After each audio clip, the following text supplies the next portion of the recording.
High বন্ধুরা, BRB সিস্টেমের এসির আউটডোর কিভাবে কানেকশন করতে হয় আজকে আপনাদেরকে এই ভিডিওতে দেখাবো। তো প্রথমত দেখে নেওয়া যাক, এখানে দুটি কম্প্রেসার এবং দুটি কুলিং ফ্যান রয়েছে। তো আপনারা লক্ষ্য করলে দেখতে পারবেন। তো এই মেশিনগুলো কিভাবে কানেকশন হয়েছে আজকে এই ভিডিওতে দেখাবো। তো আপনারা দেখেন, এখানে একটি ইন প্রান্ত একটি কেবল রয়েছে, ফ্লেক্সিবল কেবল 4 কোরের। তো দেখেন এখানে 3টি ফেজ।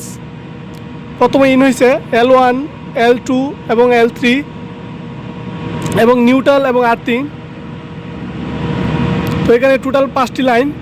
এখান থেকে দেখেন আউট প্রান্তে 2টি করে লাইন সাপ্লাই হয়েছে। দেখেন দুটি করে। এখানে যেহেতু 2টি কম্প্রেসার রয়েছে এই জন্য এখানে 2টি ম্যাগনেটিক কন্ট্যাক্টর ইউজ হয়েছে। দেখেন, তো এখান থেকে লক্ষ্য করুন, এখানে একটি টার্মিনাল, এখানে 3টি টার্মিনাল আসছে আর বাকি 3টি এখানে আসছে এ প্রান্তে। আর এখান থেকে ম্যাগনেটিক কন্ট্যাক্টর হয়ে ওভারলোড হয়ে দেখেন এখানে কম্প্রেসারের সংযোগ হয়েছে। দেখেন এই কম্প্রেসারের সংযোগ হয়েছে। আর এই যে ম্যাগনেটিক কন্ট্যাক্টরটি, এটা আউট প্রান্ত দিয়ে ওভারলোড হয়ে 2য় নম্বর কম্প্রেসারের সংযোগ হয়েছে।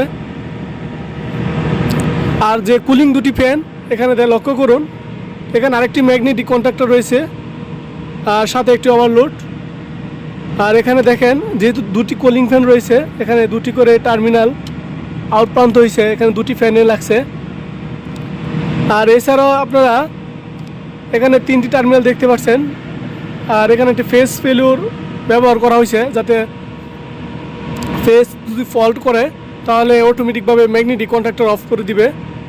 তো এভাবে মূলত একটি এসির আউটডোর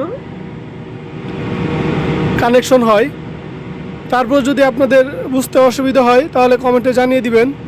আর ভিডিওটি দেখার জন্য ধন্যবাদ।